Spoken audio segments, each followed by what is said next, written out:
आणि आता आजचे सेलिब्रिटी अँकर भरत जाधव यांच्याशी आपण गप्पा मारणार आहोत। सौजन्याची ऐशी तैशी हे नाटक ते नव्या रूपात आपल्या समोर घेऊन आलेले आहेत। भरतजी, सौजन्याची ऐशी तैशी हे जुनं नाटक नव्या रूपात तुम्ही आणलेलं आहे, त्याला प्रेक्षकांचा चांगला प्रतिसादही मिळतो आहे, पण हेच नाटक निवडावं असं का वाटलं? किंवा एकतर मुळात अशी बरीच काही नाटकं आहेत की जे एक ॲक्टर म्हणून असं वाटतं की एकदा ट्राय आउट करून पाहावं। म्हणजे जसं मोरूची मावशी मी मुद्दाम केलं होतं की एक ॲक्टर म्हणून मला एक चॅलेंज स्वीकारायला नेहमीच आवडतं।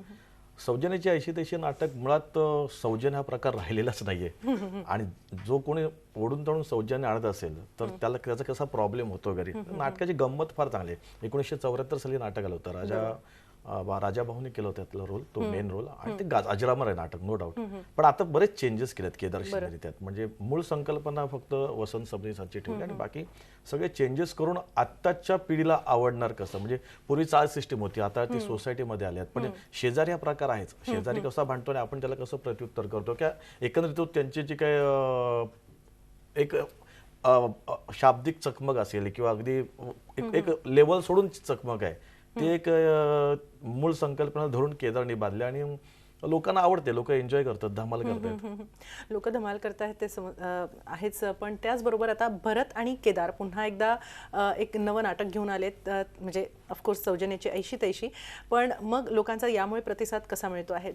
हा की काही लोक आम्हाला जे पुण्यात आम्ही प्रयोग केला, त्या पुण्यातले ज्यांनी नाटक केलंय पूर्वी तेही कलाकार येऊन भेटून गेले आम्हाला। ते म्हणले की आम्ही त्या वेगळ्या पद्धतीचं केलं होतं, हे जरा वेगळ्या पद्धतीचं आहे। एक तर मुळात ना राजा गोसावीने म्हणजे बाप माणूस आहे, त्यांच्यासारखं काम करणं चुकीचंच आहे, म्हणजे मी त्यांच्यापर्यंत पोहोचू शकत नाही। पण मी जे कॅरेक्टर उभं केलं ते कॅरिकेचर आहे, एक सर्वसामान्य माणसाचं कॅरिकेचर उभं केलंय आणि तो कसा बेरकी असेल, तो कसा स्वार्थी असेल, आणि तो कसा पलटी मारणारा असेल, आणि तो कसा इनोसंट असेल, सगळ्या गोष्टी फक्त एक कॅरिकेचर उभं करून ते आम्ही प्रेझेंट केले। आणि केदारची स्टाईल, केदारचं दिग्दर्शन हे नेहमीच कल्पक राहतं, एक त्याच्या पद्धतीने त्यांनी वर्कआउट केलं असतं एखादी गोष्ट। त्यामुळे केदार आणि भरत म्हणजे आधीचे जे काही आम्ही नाटकं प्रयोग केली त्यात हे एक नाटक लोकांना ज्यांनी पाहिलं आहे ते कौतुक करतात, आणि आत्ताची पिढी आहे जी नवीन, आता आमची मुलं ते पाहतात, त्यांना ते नवीन दिसतंय। त्यामुळे त्या पिढीला अनुसरून आता उद्या जसं केदार नाही म्हणतो की उद्या सही 20 वर्षांनी 15 वर्षांनी कोणी केलं तर वेगळ्या रूपात केलं तर केदार आणि मला दोघांनाही आवडेल असतं ते। राजाभाऊंनी साकारलेली व्यक्तिरेखा किंवा त्यांचं नाटक करताना मनात काही विचार येतात ती व्यक्तिरेखा साकारताना विशेषतः? नाही, टेन्शन येतेच कुठल्याही कलाकाराला, पण मी म्हटलं ना जसं कॅरेक्टर जर करायचं ठरवतो आपण तेव्हा आपण त्यांच्यासारखंच काम केलं पाहिजे, हा अट्टास नसावा ऍक्टर म्हणून आम्ही विचार केला की त्या पद्धतीने कॅरिकेचर कसं आणू ना, म्हणजे ते तसं राजा गोसावींची एक स्टाईल आहे, एक मस्त की वाक्य घोळवत ते पंच टाकतात वगैरे। तर आता ह्या नाटकाला आमच्या वेग आहे, त्यामुळे ते किती घोळवत ठेवणं आणि तो कसा पंच टाकणं, मग तो राजा गोसावी सारखा सरांसारखाच टाकायला हवा का माझ्या स्टाईलने तो टाकायला हवा, आणि मी जर कुठला कॅरेक्टर जर तो प्ले करत असेल, भरत जाधव सोडून ते वेगळं कॅरेक्टर जो प्ले करत असेल तर त्या कॅरेक्टरची एक विशिष्ट पद्धत असेल तो विनोद टाकायची, त्या पद्धतीने आम्ही चेंजेस केले। अर्थात राजा गोसावीसारखं मी काम करूच शकणार नाहीये, त्यामुळे आताच्या पिढीतला जो माझा ऑडियन्स आहे ज्यांना राजा गोसावींना पाहिलेलं नाहीये, तर साधारण त्यातली गंमत ही माझ्या स्टाईलने मी कशी लोकांसमोर मांडू शकेन हा प्रयत्न केला। आणि भरत जाधव इथं आलेले आहेत, नाटक सौजन्याची ऐशी तैशी हे आहे आपल्या चर्चेचा विषय, त्यामुळे एक राहून असं एक रिक्वेस्ट करावीशी वाटते की नाटकातला एखादा डायलॉग? अरे बापरे, नाही नाही नाही नाही, एखादं वाक्य थांब सांगतो। त्यात बाईला हात धरलाय असे त्याच्यावर एक आरोप होतो आणि तो इन्स्पेक्टरला त्याच्या पद्धतीने समजवतो की तसं नसतंय।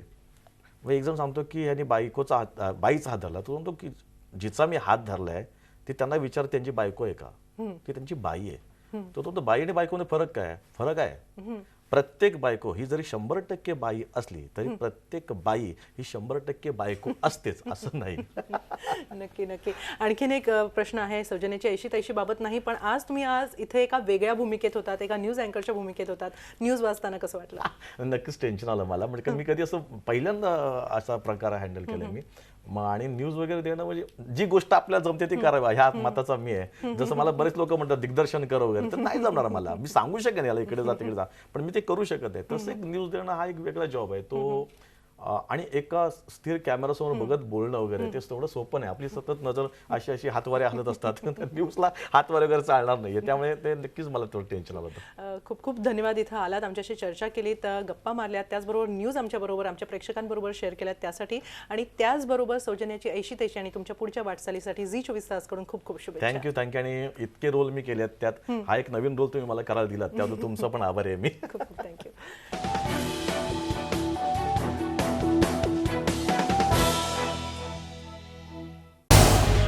झी 24 तास रहा एक पाऊल पुढे.